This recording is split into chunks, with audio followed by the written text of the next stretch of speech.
APFC exam कौन conduct करता है? एपीएफसी एग्जाम क्या रेगुलर एग्जाम होता है? इस एग्जाम का डिकोडेड सिलेबस क्या है? इस एग्जाम का पैटर्न क्या है? इस एग्जाम की एलिजिबिलिटी क्या है? इस एग्जाम को क्वालिफाई करने के बाद हमारी जॉब प्रोफाइल क्या होगी? दोस्तों, अगर आप इन सारे क्वेश्चंस का आंसर ढूंढ रहे हो तो वीडियो आपके लिए है, because this is the one complete solution for all the information regarding the APFC examination, जहां पर मैं डिटेल में हर एक पॉइंट को डिस्कस करने वाला हूं। लेकिन आगे बढ़ने से पहले मैं आप लोगों से रिक्वेस्ट करूंगा कि अगर आप लोग एपीएफसी और ईयू एग्जाम की तैयारी कर रहे हैं तो हमने आपके लिए एक डेडिकेटेड ट्रायल कोर्स लॉन्च कर रखा है, जो आपको कंप्लीट अंडरस्टैंडिंग लेने में हेल्प करेगा कि भाई किस तरीके से एपीएफसी और ईयू एग्जाम की प्रिपरेशन होती है। अगर आप जानना चाहते हैं कि भाई इस एग्जाम की इंफॉर्मेशन क्या है, इस एग्जाम की प्रिपरेशन कैसे करनी चाहिए, हमारी स्ट्रेटेजी क्या होनी चाहिए, प्लस आप लोग अगर मोटिवेट होना चाहते हैं इस प्रिपरेशन जर्नी के लिए, आप लोग जानना चाहते हैं कि भाई कौन से चैलेंजेस हमें प्रिपरेशन के दौरान आएंगे, तो ये ट्रायल कोर्स आपकी हेल्प करेगा। एंड दोस्तों, इस ट्रायल कोर्स में कुछ डेमो वीडियोस भी है हमारे कोर्स की, जो आपको ये भी डिसीजन लेने में हेल्प करेंगे कि भाई आपको हमारा मेन कोर्स लेना चाहिए या नहीं लेना चाहिए। तो ये ट्रायल कोर्स एक बहुत ही अफोर्डेबल प्राइस में आप लोगों को हम ऑफर कर रहे हैं। आप लोग इसके लिए डिस्क्रिप्शन बॉक्स में लिंक चेक कर सकते हैं, और इस ट्रायल कोर्स के थ्रू आपको हमारे जो डेमो कोर्स है उसके बारे में पता लगेगा, और आप एक अच्छा डिसीजन ले पाएंगे कि भाई कोर्स में एनरोल करना चाहिए या नहीं करना चाहिए। अब आते हैं हमारी वीडियो में, जो है complete information regarding the APFC examination. तो सबसे पहले आपको समझना है कि भाई एपीएफसी एग्जाम है क्या और ये कौन कंडक्ट करवाता है। देखिए, एपीएफसी जो है एक पर्टिकुलर पोस्ट है इन दी ईपीएफओ ऑर्गेनाइजेशन, जो कि वर्ल्ड की लार्जेस्ट सोशल सिक्योरिटी ऑर्गेनाइजेशन है। एक स्टैट्यूटरी बॉडी है जो कि ministry of labour and employment के अंडर आती है, और इस पर्टिकुलर ऑर्गेनाइजेशन में मल्टीपल पोस्ट हैं, जैसे एपीएफसी एक पोस्ट है, ईओए एक पोस्ट है, आरपीएफसी एक पोस्ट है। तो असिस्टेंट प्रोविडेंट फंड कमिश्नर जो पोस्ट है, उसके लिए जो एग्जाम है वो ईपीएफओ रिक्वेस्ट करता है यूपीएससी को कि भाई आप कंडक्ट करवाइए। तो यूपीएससी के पास जब रिक्वेस्ट जाती है ईपीएफओ की तरफ से, तब यूपीएससी एग्जाम कंडक्ट करवाता है for the post of APFC. और जो लोग सिलेक्ट होते हैं उनको यूपीएससी रिकमेंड करता है ईपीएफओ को, भाई देखो हमने सिलेक्ट करके आपको ये लोग दे दिए हैं, अब लोग आप इन लोगों को ज्वाइनिंग दे दो। तो दोस्तों, एपीएफसी क्या है? एक assistant provident fund commissioner post. ठीक है, कहां पर?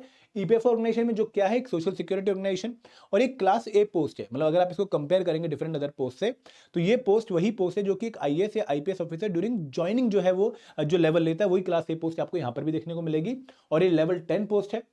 और अगर हम इसकी सैलरी की बात करें तो दोस्तों, सेवंथ पे कमीशन के हिसाब से इसकी बेसिक पे 15,600 से लेकर 39,100 है, और इसका जो ग्रेड पे है वो 5400 है। तो आपकी जो इन हैंड सैलरी आती है वो लगभग 56,100, 56,100 से लेके 1,77,500 के बीच में आती है। एंड दोस्तों, ये एग्जाम रेगुलर नहीं होता है। पोस्ट बहुत ही अच्छी है, क्वालिटी पोस्ट है, क्योंकि आप असिस्टेंट कमिश्नर बनते हो, लेवल 10 पर जाते हो, बट क्योंकि एग्जाम रेगुलर नहीं होता, इसलिए लोगों को इसके बारे में कम अवेयरनेस होती है। ये एग्जाम 2002 में हुआ था, फिर 4 में हुआ, फिर 12 में हुआ, फिर 15 में हुआ, और 15 के बाद 23 में हुआ। और लेटेस्ट इंफॉर्मेशन ये है कि भाई 74 वैकेंसीज की जो रिक्विजिशन है वो ईपीएफओ ने प्रिपेयर कर लिया, और इसके लिए कभी भी नोटिफिकेशन रिलीज हो सकती है। तो दोस्तों, ये एग्जाम अब 2025 में अगर होगा तो आप लोगों के लिए बहुत ही गोल्डन चांस है इस एग्जाम में कंपीट करना और इस एग्जाम में सिलेक्ट होना। एंड दोस्तों, इसके बाद अगर मैं एक इन हैंड सैलरी की बात करूं कि भाई आपकी सैलरी कितनी मिलती है, आपके कौन कौन से पर्क्स होते हैं, तो जो ज्वाइनिंग पे आपकी सैलरी है, मतलब जिस दिन आप ज्वाइन करेंगे उससे अगले महीने की ये सैलरी स्लिप है, तो आपकी जो इन हैंड सैलरी आती है सब कुछ लगा के, वो लगभग 1,06,000 के आसपास आप लोगों को सैलरी मिलती है, जहां पर बहुत सारे पर्क्स एंड अलाउंसेस देखने को मिलेंगे, जिनमें कुछ पर्क्स एंड अलाउंसेस कंडीशनल हैं। जैसे आप लोगों को डीएनएस अलाउंस देखने को मिलेगा, ट्रांसपोर्ट अलाउंस देखने को मिलेगा, हाउस रेंट अलाउंस देखने को मिलेगा।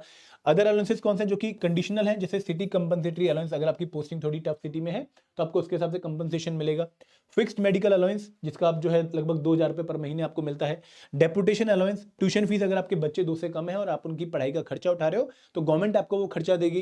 Then small family allowance, and then washing allowance. इसके अलावा आप लोगों को एलटीसी की फैसिलिटी होती है, ठीक है, सेंट्रल गवर्नमेंट हेल्थ सर्विस की फैसिलिटी है, जीआईएस जो ग्रुप इंश्योरेंस है उसकी फैसिलिटी है। तो बहुत ही क्वालिटी फैसिलिटीज आप लोगों को देखने को मिलेंगी।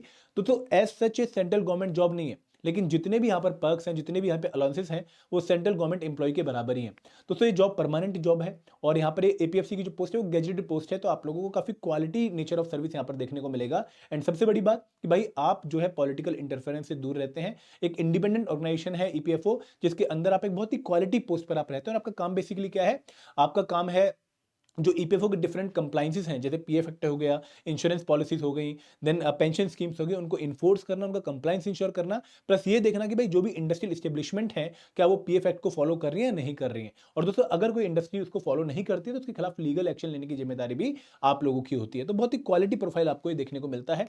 अब दोस्तों, अगर मैं इस एग्जाम के पैटर्न की बात करूं, देखिए मैंने बताया कि भाई ये एग्जाम रेगुलर नहीं होता है, लेकिन जब भी ये एग्जाम होता है तो इसका जो पैटर्न है वो काफी जो है इन्होंने एक फिक्स मैनर में बना रखा है कि 2 घंटे का पेपर होगा आप लोगों का, और इस पर्टिकुलर 2 घंटे के पेपर में, सॉरी उससे पहले आपको बता दूं कि यहाँ पे 2 स्टेजेस आपको देखने को मिलेंगी, रिक्रूटमेंट टेस्ट और इंटरव्यू। मतलब यहाँ पर आपको मल्टीपल 3 स्टेजेस प्रोसेस देखने को नहीं मिल रहा है, जो कि जनरली बाकी एग्जाम्स में होता है, जैसे यूपीएससी में, आरबीआई में, नबार्ड में। यहाँ पर 2 स्टेज एग्जाम प्रोसेस है। यहाँ पे पहले रिक्रूटमेंट टेस्ट होगा, जो कि एक ऑफलाइन ऑब्जेक्टिव पेपर होगा। मतलब आप लोग एक सेंटर पे जाएंगे, आपको एक फिजिकल पेपर मिलेगा ओएमआर शीट के साथ, और आपको ओएमआर शीट पे राइट आंसर मार्क करने हैं। कोई भी कंप्यूटर बेस्ड टेस्ट आपको यहाँ पर देखने को नहीं मिलेगा। अगर आप रिक्रूटमेंट टेस्ट क्वालिफाई कर लेते हैं तो आपकी नेक्स्ट स्टेज जो होगी वो होगी सीधा इंटरव्यू स्टेज। मतलब बीच में कोई डिस्क्रिप्टिव राइटिंग मेंस का पेपर नहीं है, आपको सीधा इंटरव्यू लेवल पे जाना है। और इंटरव्यू में क्या होगा, आप लोगों का 100 मार्क्स का इंटरव्यू होगा, जो कि दिल्ली के धौलपुर हाउस में होता है, और यहाँ पर भी आप लोगों को अच्छा स्कोर करना होगा। अगर मैं रिक्रूटमेंट टेस्ट की बात करूँ, जो मैं पहले बता रहा था आपको कि लगभग 2 घंटे का पेपर है, 120 मिनट का पेपर है, और 120 मिनट में आप लोगों को 120 क्वेश्चन ही सॉल्व करने पड़ेंगे। और 120 क्वेश्चन में हर एक क्वेश्चन इक्वल मार्क कैरी करता है 2.5, तो टोटल पेपर आपका 300 मार्क्स का हो जाएगा। और अगर आपने किसी क्वेश्चन का आंसर गलत लगाया तो आपको उस क्वेश्चन के जितने मार्क्स हैं 2.5, उसकी 1/3 पेनल्टी लगेगी। तो -0.833 की पेनल्टी भी है अगर आपने कोई क्वेश्चन का आंसर गलत लगा दिया। एंड दोस्तों, जो पेपर है वो इंग्लिश और हिंदी दोनों ही लैंग्वेज में होता है, तो आप लोग अगर हिंदी भाषी हैं तो भी आप ये एग्जाम देने के लिए पूरी तरीके से एलिजिबल हैं। तो दोबारा समझ लीजिए, 120 मिनट का टाइम है आपके लोगों के पास। ठीक है, जनरली पेपर 9:30 से 11:30 होता है, और अगर ईओ एओ और एपीएफसी का पेपर एक ही दिन में हो तो एपीएफसी का पेपर 2 से 4 फिर इवनिंग शिफ्ट में कंडक्ट होता है। दोस्तों 120 मिनट में 120 क्वेश्चन आपको सॉल्व करने हैं। 120 क्वेश्चन के इक्वल मार्क्स हैं 2.5, तो टोटल पेपर 300 मार्क्स का है। एंड दोस्तों, अगर आप कोई किसी क्वेश्चन का आंसर गलत लगाते हैं तो 1/3 नेगेटिव मार्किंग भी है, तो यहाँ पर आप लोगों को इन बात का ध्यान रखना है। दोस्तों, अगर आप रिक्रूटमेंट टेस्ट की कट ऑफ क्वालिफाई कर जाते हैं तो फिर आप एलिजिबल होते हैं इंटरव्यू देने के लिए, और इंटरव्यू 100 मार्क्स का है। और इंटरव्यू में आप लोगों को ध्यान रखना है कि आपके रिक्रूटमेंट टेस्ट में कितने भी नंबर क्यों ना हो, आपको इंटरव्यू में आउट ऑफ 100 कुछ मिनिमम मार्क्स स्कोर करने हैं बेस्ड ऑन योर कैटेगरी। अगर आप जनरल कैटेगरी से बिलोंग करते हैं तो आपको 100 में से 50 या फिर 50 से ज्यादा मार्क्स स्कोर करने पड़ेंगे। अगर आप ओबीसी कैटेगरी से बिलोंग करते हैं तो आपको 45 या फिर 45 से ज्यादा मार्क्स स्कोर करने पड़ेंगे। और अगर आप शेड्यूल ट्राइब कैटेगरी से बिलोंग करते हैं तो आपको 40 या फिर 40 से ज्यादा मार्क्स स्कोर करने पड़ेंगे। This is the condition for the interview round. तो यहाँ पर अगर आप इंटरव्यू और फिर रिक्रूटमेंट टेस्ट के मार्क्स जोड़ो और अगर आपकी फाइनल कट ऑफ क्वालिफाई हो रही हो, फिर आप सिलेक्टेड हो जाते हैं एज एन एपीएफसी ऑफिसर। आगे बढ़े, अब बात करते हैं इस एग्जाम की एलिजिबिलिटी की। देखिए, जब भी हम एलिजिबिलिटी की बात करते हैं तो एलिजिबिलिटी 2 तरह की होती है, एक होती है एजुकेशनल एलिजिबिलिटी और एक होती है एज एलिजिबिलिटी। अगर मैं एज लिमिट की बात करूं तो एज लिमिट भी 2 तरह की होती है कि भाई मिनिमम एज लिमिट क्या है और मैक्सिमम एज लिमिट क्या है। तो अगर मैं एज लिमिट की बात करूं दोस्तों, यहां पर अगर मैं मैक्सिमम एज लिमिट की बात करूं तो मैक्सिमम एज लिमिट है 35। मतलब अगर कोई जनरल कैटेगरी से बिलोंग करता है और 35 का नहीं हुआ है तो वो एपीएफसी एग्जाम का फॉर्म फिल कर सकता है। मिनिमम एज लिमिट यहां पर कहीं मेंशन नहीं कर रखी है नोटिफिकेशन में।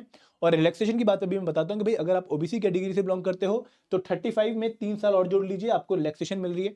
अगर आप एससी एसटी कैटेगरी से बिलोंग करते हो तो आप 5 साल और जोड़ लीजिए, आपको रिलैक्सेशन मिलती है 5 साल की। और अगर आप पर्सन विद बेंचमार्क डिसेबिलिटी से हो तो आपको 10 ईयर की रिलैक्सेशन मिलती है। ये आपकी एज की एलिजिबिलिटी है। अगर मैं एजुकेशनल क्वालिफिकेशन की बात करूं तो यहां पर नोटिफिकेशन में 2 तरह की एजुकेशनल क्वालिफिकेशन मेंशन करी गई हैं, जिनमें सबसे पहले एसेंशियल, मतलब ये क्वालिफिकेशन तो आपके पास होनी ही चाहिए, और दूसरी है डिजायरेबल कि अगर ये होगी तो बहुत बढ़िया। दोस्तों एसेंशियल क्वालिफिकेशन क्या है कि भाई आप लोगों की ग्रेजुएशन कंप्लीट होनी चाहिए। You must be a graduate to fill the form for this particular examination. अगर आपकी ग्रेजुएशन कंप्लीट है आप एग्जाम का फॉर्म फिल कर सकते हैं। लेकिन दोस्तों डिजायरेबल क्वालिफिकेशन क्या है कि भाई अगर आप लोगों के पास डिप्लोमा है इन कंपनी लॉ, लेबर लॉ या पब्लिक एडमिनिस्ट्रेशन तो आपको डिजायर्ड माना जाएगा, सोने पे सुहागा होगा। बट ऐसा नहीं है कि अगर आपके पास डिजायरेबल क्वालिफिकेशन नहीं होगी तो आपका सिलेक्शन नहीं होगा। दोस्तों होता है, पिछली बार भी मैक्सिमम लोगों के पास डिजायरेबल क्वालिफिकेशन नहीं थी बट सिलेक्शन हुआ था। डिजायरेबल क्वालिफिकेशन का इंपैक्ट एज सच सिलेक्शन पर नहीं है, क्योंकि merit is the main criteria. ठीक है, अब जब मैंने आपको एज लिमिट के बारे में बताया है तो यहां पर आप याद रखिए कि एससी एसटी के लिए 5 साल की रिलैक्सेशन है, ईपीएफओ एम्प्लॉय और सेंट्रल गवर्नमेंट एम्प्लॉय के लिए 5 साल की रिलैक्सेशन है, ओबीसी के लिए 3 साल की और फिजिकली हैंडीकैप के लिए 10 ईयर की रिलैक्सेशन है। आगे बढ़ते हैं दोस्तों, जब आप नोटिफिकेशन में इसका सिलेबस देखने जाएंगे तो आपको डिकोडेड सिलेबस देखने को नहीं मिलेगा। आपको नोटिफिकेशन में सिर्फ कंपोनेंट के नाम दिखाई देंगे कि भाई आपको जनरल इंग्लिश प्रिपेयर करना है, Indian culture heritage and freedom movement prepare करना है, करंट अफेयर प्रिपेयर करने हैं, population development and globalisation prepare करना है, governance and constitution of India जो कि इंडियन पॉलिटी है वो प्रिपेयर करना है, इंडियन इकोनॉमी प्रिपेयर करना है, ऑडिटिंग, इंश्योरेंस, अकाउंटिंग प्रिपेयर करना है, लेबर लॉस प्रिपेयर करने हैं, देन आईआर प्रिपेयर करना है, basic knowledge of computer application general science prepare करनी है, मैथ और सोशल सिक्योरिटी प्रिपेयर करनी है। तो आपको ये सिलेबस देखने को मिलेगा। बट दोस्तों इसका डिकोडेड वर्जन भी मैं आप लोगों को यहाँ पर प्रोवाइड कर रहा हूँ कि इनके अंदर आपने क्या प्रिपेयर करना है। अगर मैं Indian culture heritage and freedom movement की बात करूं तो यहां पर हम शुरुआत करते हैं मॉडर्न हिस्ट्री की, और मॉडर्न हिस्ट्री जो है वो आपकी एडवेंट ऑफ यूरोपियन और डिक्लाइन ऑफ मुगल से स्टार्ट होगी। उसके बाद आप लोग जो है इंग्लिश का जो ब्रिटिश का जो राइज एंड टाइम है वो कवर करेंगे, रीजनल पावर का राइज कवर करेंगे, उनका फॉल कवर करेंगे। फिर आप इंग्लिश की जो ब्रिटिश की जो इकोनॉमिक पॉलिसीज थी, एडमिनिस्ट्रेटिव पॉलिसी वो कवर करेंगे, रिवोल्ट ऑफ 1857 कवर करेंगे। उसके बाद आप लोग जो है कांग्रेस की फॉर्मेशन, स्वदेशी मूवमेंट, एक्सट्रीमिस्ट मूवमेंट और गांधी जी की एंट्री और गांधी के बाद जो इंपॉर्टेंट मूवमेंट्स थी वो आप कवर करेंगे। तो this is the syllabus for the freedom movement part. And दोस्तों अगर मैं कल्चर की बात करूं तो यहाँ पर अगेन आर्किटेक्चर हो गया, पेंटिंग्स हो गई, स्कल्पचर हो गया, डांस फॉर्म हो गई, रिलीजन हो गया, फिलॉसफी हो गई, ठीक है, ये सब आप कवर करते हैं। अब दोस्तों यहाँ पे ये तो एक्सप्लिसिट सिलेबस है जो कि मेंशन किया हुआ है, लेकिन आप लोग एपीएससी एग्जाम में एंशिएंट और मिडिवल हिस्ट्री भी देखेंगे तो वो भी आपको अलग से प्रिपेयर करनी पड़ेगी। उसके बाद अगर मैं बात करूं सेकंड टॉपिक जो है governance and constitution of India and current affair, तो करंट अफेयर आप लोगों ने 1 साल के प्रिपेयर करने हैं। और अगर आपके पास टाइम बहुत कम बचा है और बहुत ही आप जॉब के साथ तैयारी करो, बहुत लिमिटेड प्रिपरेशन का टाइम है आपके पास, तो एटलीस्ट 6 महीने बिफोर द एग्जाम आप लोगों को करंट अफेयर प्रिपेयर करने पड़ेंगे। पहले न्यूज़पेपर पढ़िए डेली लगभग 30 से 40 मिनट, फिर आप कोई भी एक अच्छी करंट अफेयर मैगजीन फॉलो कर सकते हैं। अगर मैं पॉलिटी की बात करूं दोस्तों, पॉलिटी में आप लोग शुरुआत करते हैं from the historical background of Indian constitution, फिर आप कवर करेंगे मेकिंग ऑफ इंडियन कॉन्स्टिट्यूशन, फिर आप प्रेम्बल के बारे में पढ़ेंगे, फीचर्स ऑफ इंडियन कॉन्स्टिट्यूशन के बारे में पढ़ेंगे, राइट्स, डीपीएसपीस एंड ड्यूटीज के बारे में पढ़ेंगे जो कि बहुत इंपॉर्टेंट है एग्जाम के लिए। फिर आप कवर करते हैं एग्जीक्यूटिव जो इंडिया में है, सेंट्रल स्टेट रिलेशन आप कवर करते हैं। फिर एक और बहुत इंपॉर्टेंट टॉपिक आता है legislature in India, judiciary in India. तो ये 3 टॉपिक जो है मोस्ट इंपॉर्टेंट है पॉलिटी के। फिर आप बहुत सारी constitutional and non constitutional bodies पढ़ते हैं। लोकल गवर्नमेंट में पंचायती राज इंस्टीट्यूशन बहुत इंपॉर्टेंट है, म्युनिसिपैलिटीज भी आप पढ़ेंगे, और फिर कुछ मिसलेनियस टॉपिक। तो ये आपका पॉलिटी का डिकोडेड सिलेबस है।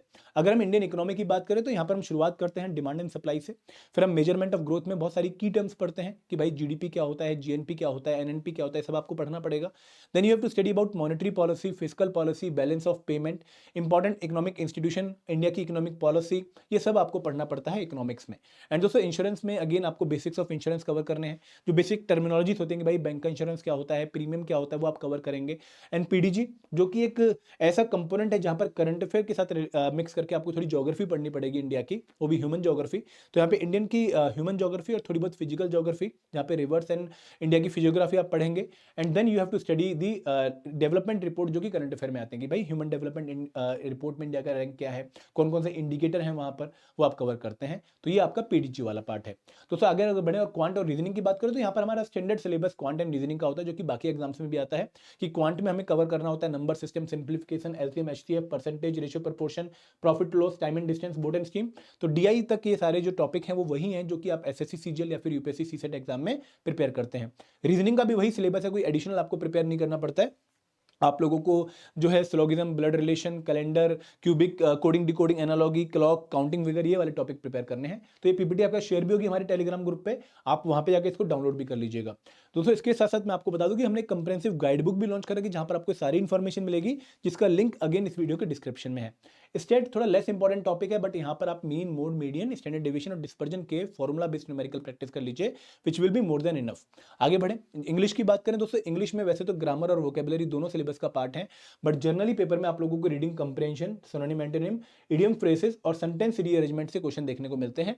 अगर मैं कंप्यूटर एप्लीकेशन की बात करूं, बहुत ही इंपॉर्टेंट एरिया, ये दोनों ही एरियाज बहुत इंपॉर्टेंट है। 20 क्वेश्चन आपको इंग्लिश के और 10 क्वेश्चन आपको क्वांट के, सॉरी 10 क्वेश्चन आपको कंप्यूटर के देखने को मिलेंगे। और यहाँ पर भी सॉफ्टवेयर हार्डवेयर हो गया, टाइपोलॉजी हो गई, लैंग्वेजेस हो गई, ठीक है, ऑफिस हो गया, डाटा रिप्रेजेंटेशन हो गया, एंड नेटवर्क सिक्योरिटी हो गया। ये टॉपिक आपको अच्छे से कवर करने हैं। तो उसके बाद अकाउंटेंसी आता है, वेरी इंपॉर्टेंट एरिया। और अकाउंटेंसी में आप लोगों ने पीएचडी नहीं करनी है, बहुत डीप में नहीं जाना है। यहाँ पर आप लोगों ने एक डीके गोयल की बुक आती है या फिर क्लास 11th और 12th की एनसीईआरटीज हैं, वहां से बेसिक्स अच्छे से प्रिपेयर करने हैं, अंडरस्टैंडिंग डेवलप करनी है। और यहाँ पर theory base of accounting, recording transaction, trial balance, bill of exchange, income statement, balance sheet, ratio analysis, cash flow statement, और फिर जो स्टैंडर्ड है उनकी एप्लीकेशन आप लोगों ने कवर करनी है। ऑडिटिंग भी इंपॉर्टेंट है। ऑडिटिंग में आप लोग जो है वाउचर हो गया, देन वाउचर के बाद आप लोग जो है प्रिपेयर कर सकते हैं कि डिफरेंट टाइप ऑफ ऑडिट कौन से हैं, क्लासिफिकेशन ऑफ ऑडिट क्या है, लाइबिलिटी क्या है ऑडिटर की, वो टॉपिक्स आप प्रिपेयर करते हैं। ठीक है, ऑडिटिंग इतना इंपॉर्टेंट नहीं जितना इंपॉर्टेंट आप लोगों का जो ये वाला पोर्शन है, अकाउंट्स वाला पोर्शन, क्योंकि अकाउंट से लगभग 15 क्वेश्चन आपको एग्जाम में देखने को मिलेंगे। ये है सोशल सिक्योरिटी वाला पार्ट, जहां से आपको एग्जाम में लगभग 5 से 8 क्वेश्चन देखने को मिलते हैं। और उनमें ये 6 एक्ट आपको पक्का प्रिपेयर करने, क्योंकि हर एक एक्ट से आपको एग्जाम में क्वेश्चन देखने को मिलेगा। जहां पे इंप्लॉय कंपनसेशन एक्ट है, इंप्लॉय स्टेट इंश्योरेंस एक्ट है, मिसलेनियस प्रोविजन एक्ट है, मैटरनिटी बेनिफिट एक्ट है, पेमेंट ऑफ ग्रेच्युटी एक्ट है, और फिर आपको गवर्नमेंट स्कीम्स जो है सोशल सिक्योरिटी से रिलेटेड, जो कि अंडर प्रिविलेज सेक्शन के लिए हमारी गवर्नमेंट लॉन्च करती है, वो आपको कवर करने हैं। दोस्तों सिलेबस बहुत बड़ा है, ट्रस्ट में बहुत बड़ा सिलेबस है। और इनमें भी एक बहुत इंपॉर्टेंट एरिया आता है आईआर एंड लेबर लॉ का, जहां से एग्जाम में आप लोगों को लगभग 15 से 20 क्वेश्चन देखने को मिलेंगे। तो ये सारे टॉपिक बहुत इंपॉर्टेंट हैं। जहाँ पे पहले आईआर आएगा, जहाँ पर आप इंडियन लेबर फोर्स के बारे में पढ़ेंगे, ट्रेड यूनियन के बारे में पढ़ेंगे, इंडस्ट्रीज में लेबर की जो मैनेजमेंट है, सेटलमेंट ऑफ डिस्प्यूट है, वो आप सब टॉपिक पढ़ते हैं। और ये आपको 12 एक्ट प्रिपेयर करने हैं, ठीक है। 12 के 12 एक्ट इंपॉर्टेंट है, क्योंकि हर एक एक्ट से लगभग एक क्वेश्चन आते ही आता है एग्जाम में। लेबर कोड आप छोड़ सकते हैं, 4 लेबर कोड जो गवर्नमेंट ने रिलीज किए थे, बट अगेन अगर आप प्रिपेयर करना चाहें तो आप उनको प्रिपेयर कर सकते हैं। दोस्तों अगर मैं आपको डिफरेंट कंपोनेंट्स की वेटेज बताऊं, तो देखो वो भी बहुत इंपॉर्टेंट है आप लोगों के लिए समझना कि हर कंपोनेंट की वेटेज कितनी है। देखिए इस पर्टिकुलर एग्जाम में 3 एरियाज ऑफ प्रिपरेशन है। 3 एरियाज मतलब जब आप 120 क्वेश्चन देखेंगे तो ऐसा नहीं कि भाई आपको 120 क्वेश्चन प्रिपेयर करने के लिए कुछ पर्टिकुलर एरियाज पे ध्यान देना, नहीं। इस पूरे एग्जाम की प्रिपरेशन में 3 एरियाज हैं प्रिपरेशन के, जिनमें पहला एरिया है quant, reasoning, English plus current affair. दोस्तों इस एरिया से आपको एग्जाम में 40 क्वेश्चन के आसपास देखने को मिलेंगे, जहां पर क्वांट और रीजनिंग के अराउंड 15 क्वेश्चन आपको देखने को मिलेंगे। इंग्लिश से फिक्स है कि 20 क्वेश्चन आएंगे, और क्वांट एंड रीजनिंग में भी क्वांट बहुत इंपॉर्टेंट है। रीजनिंग से बहुत रेयर क्वेश्चन आपको देखने को मिलेंगे, लेकिन क्वांट से पक्का देखने को मिलेंगे। इंग्लिश के 20 क्वेश्चन फिक्स है, और करंट अफेयर से अराउंड 5 से 2 क्वेश्चन आपको देखने को मिलेंगे। तो ये तीनों के तीनों एरियाज आप लोगों ने अच्छे से प्रिपेयर करने हैं, quant, reasoning, English plus current affair. Second area है GS component, general studies component, जो कि थोड़ा सा यूपीएससी वाले बच्चों को फेवर करता है। और यहां पर आप लोगों को पॉलिटी से 10 क्वेश्चन, हिस्ट्री और कल्चर से 10 question, Indian history and culture से, देन साइंस से फिक्स है कि 10 क्वेश्चन आएंगे आएंगे। और बाकी जो एरिया बचे, इकोनॉमी, एनपीडीजी, यहां से आप लोगों को एग्जाम में अराउंड 10 क्वेश्चन देखने को मिलेंगे। तो 40 क्वेश्चन इस पर्टिकुलर एरिया से भी आते हैं। तो ये एरिया भी उतना ही इंपॉर्टेंट है जितना ये वाला एरिया है। आपको दोनों एरिया से ही लेकर चलने पड़ेंगे। और जो तीसरा एरिया है वो है ईपीएफओ स्पेशल कंपोनेंट। एंड दोस्तों इस एरिया की जो वेटेज है वो भी आपकी कितनी है, 40 क्वेश्चन की। तो यहाँ पर अकाउंट से आप लोगों को अराउंड 15 क्वेश्चन देखने को मिलेंगे। आपको जो है आईआर एंड लेबर लॉ से अराउंड 15 क्वेश्चन देखने को मिलेंगे। आपको सोशल सिक्योरिटी से अराउंड 5 to 8 क्वेश्चन देखने को मिलेंगे। और कंप्यूटर अवेयरनेस से भी आपको 10 क्वेश्चन देखने को मिलेंगे। इस पर्टिकुलर एरिया की वेटेज पहले उतनी ज्यादा नहीं थी, पहले यहाँ से थोड़े लिमिटेड क्वेश्चन आते थे, बट पिछले 2 साइकिल में हमें इस एग्जाम में ये जो एरिया है तीसरा ईपीएफओ स्पेशली बहुत इंपॉर्टेंट होता हुआ दिख रहा है। इस कंपोनेंट की जो इस एरिया की जो वेटेज है वो बढ़ रही है। तो आप लोगों को ध्यान रखना है कि भाई अगर आप डिफरेंट बैकग्राउंड के भी हैं तो भी आपको कोई एरिया छोड़ना नहीं है। दोस्तों वो बहुत ब्लंडर मिस्टेक हो जाएगी कि भाई आपको एरिया छोड़ के ही चलेंगे। आपको तीनों ही एरियाज को अपनी प्रिपरेशन का पार्ट बनाना है। ये इंश्योर करना है कि भाई धीरे धीरे डेली डेली आप थोड़ा बहुत प्रिपेयर करते रहें, और हर एक एरिया को इक्वल लेवल पे लेके चलना है। अगर आप एक अच्छी प्रिपरेशन स्ट्रेटेजी बनाना चाहें तो प्रिपरेशन स्ट्रेटेजी क्या होगी कि भाई आप डेली दिन में 1 से 1.5 घंटा क्वांट, रीजनिंग और इंग्लिश अल्टरनेट डे पर चलाएं। उसके बाद आप लोग जो है डेली 2 से ढाई घंटे आप जीएस पोर्शन को दें, और डेली 2 से ढाई घंटे आप लोग जो है स्पेशल कंपोनेंट को दें। एक कंपोनेंट आप पिक कर लें किसी भी पर्टिकुलर कैटेगरी से, उसको कंप्लीट करें, फिर दूसरा कंपोनेंट है, ऐसे आप चलें। दोस्तों अगर आप वर्किंग प्रोफेशनल हैं, आपके पास टाइम बहुत कम होगा, तो भी आप लोगों को दिन में एटलीस्ट 4 घंटे देने पड़ेंगे। और क्योंकि ये एग्जाम का सिलेबस बहुत ज़्यादा वास्ट है, बहुत ज़्यादा एक्सटेंसिव आप लोगों को प्रिपेयर करना पड़ता है, तो इसलिए आप लोगों को यहाँ पर ध्यान ये भी देना है कि भाई आप लगभग 4 घंटे डेली अगले 5 से 6 महीने दें, ताकि एक बार आप सिलेबस कवर कर पाए।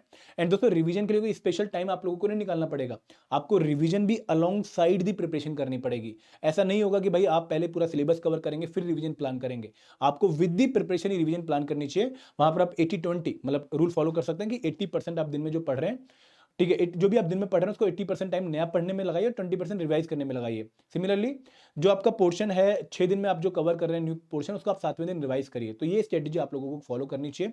दोस्तों आप लोग सेल्फ स्टडी से एग्जाम क्रैक कर सकते हैं, बहुत ही क्वालिटी अगर आप प्रिपरेशन करें आप बिल्कुल ही एग्जाम क्रैक कर सकते हैं। लेकिन अगर आप लोग एक कोर्स के थ्रू प्रिपरेशन क्रैक करना चाहते हैं, एग्जाम क्रैक करना चाहते हो, हमने आपके लिए डेडिकेटेड कोर्स लॉन्च कर रखा है, मल्टीपल कोर्स लॉन्च कर रखे हैं बेसिकली। एक है मास्टर कोर्स, जहां पर हम आपको कंप्रेहेंसिवली हर एक कंपोनेंट को कवर करवा रहे हैं। जितने भी कंपोनेंट आप लोगों ने यहाँ पर देखे, जितना भी सिलेबस उन्होंने आप लोगों ने उन कंपोनेंट्स का देखा, वो हमने अच्छे से कवर करवाया हमारे मास्टर कोर्स में। यहाँ पे ना सिर्फ आपको हर कंपोनेंट की कवरेज देखने को मिलेगी, plus 5 full length mock for APFC, 5 full length mock for EO देखने को मिलेंगे, प्लस वीकली मेंटर टॉक। तो दोस्तों दिस इज द सॉल्यूशन जिस पे आप डिपेंड कर सकते हैं। वैसे तो कोई भी कोर्स यूपीएससी के लिए इनफ नहीं होता है, but this course is comprehensive enough, ताकि आप इसको कवर करके एक बार अपना कॉन्फिडेंस जो है जनरेट कर पाएं और एग्जाम को अच्छे से टैकल कर पाएं। दोस्तों दूसरा जो कोर्स है वो है टेस्ट सीरीज प्लस। ये उन बच्चों के लिए जो कि यूपीएससी एग्जाम की तैयारी कर रहे हैं, जिनका जीएस वाला पोर्शन ऑलरेडी प्रिपेयर्ड है, क्यूआरई वाला पोर्शन ऑलरेडी प्रिपेयर्ड है, जो चाहते हैं कि भाई उनके तो हमें सिर्फ प्रैक्टिस एमसीक्यूज मिल जाए, ठीक है, लेकिन जो स्पेशल एरियाज हैं जो हमने यूपीएससी की प्रिपरेशन में कवर नहीं कर रखे हैं, for example quant, reasoning, accounts, IR and labour law, social security, उनका हमें कंप्लीट कोर्स मिल जाए, तो ये टेस्ट सीरीज प्लस उनके लिए है। और दोस्तों तीसरा कोर्स है टेस्ट सीरीज, ये उन बच्चों के लिए जिन्होंने एक बार पूरी प्रिपरेशन कंप्लीट कर ली है और जो चाहते हैं कि भाई अब सिर्फ रिवीजन का जो है एक कोर्स मिल जाए, प्रैक्टिस के लिए कोर्स मिल जाए। तो ये कोर्स आप लोगों को सारे चैप्टर वाइज एमसीक्यूज देगा, प्लस आप लोगों को जो है फुल लेंथ मॉक्स देगा, जिनको टेस्ट करके, जिनको अटेम्प्ट करके आप अपने आप को टेस्ट कर सकते हैं, अपनी प्रिपरेशन का लेवल चेक कर सकते हैं। तो this was all about the information regarding the APFC examination. दोस्तों इस एपीएफसी एग्जाम में कंपटीशन बहुत हाई है, ट्रस्ट मी, और आप लोगों को अर्ली प्रिपरेशन स्टार्ट करनी पड़ेगी to cover such a vast syllabus. और अपने आप को अगर अपने कंपटीशन में अलग रखना है, क्वालिटी दिखाना है, तो आपको प्रिपरेशन भी उसी लेवल की करनी पड़ेगी। मैं आपको एंड में बस यही कहना चाहूँगा कि एग्जाम इतना ईजी एग्जाम नहीं है कि भाई आप छोटी सी मोटी प्रिपरेशन से निकाल लोगे। आपको अटेम्प्ट जो है अगर अच्छे से देना है तो क्वालिटी प्रिपरेशन करनी पड़ेगी, और उसके लिए आपको टाइम इन्वेस्ट करना पड़ेगा। दोस्तों अगर आपको कोई और इन्फॉर्मेशन चाहिए इस पर्टिकुलर एग्जाम के रिगार्डिंग, तो कमेंट सेक्शन आप लोगों के पास है। आप लोग आराम से मुझे सारे डिटेल अपने जो है क्वेश्चन की फॉर्म में बता सकते हैं। I will be more than happy to answer your doubts there. ठीक है, तो कमेंट सेक्शन का जो है यूज करिएगा। अगेन ट्रायल कोर्स पे हिस्सा लेके आप इस एग्जाम के बारे में और अच्छे से जान सकते हैं। ट्रायल कोर्स का लिंक इस वीडियो को डिस्क्रिप्शन में दिया गया है। Thank you very much. जय हिंद, जय भारत।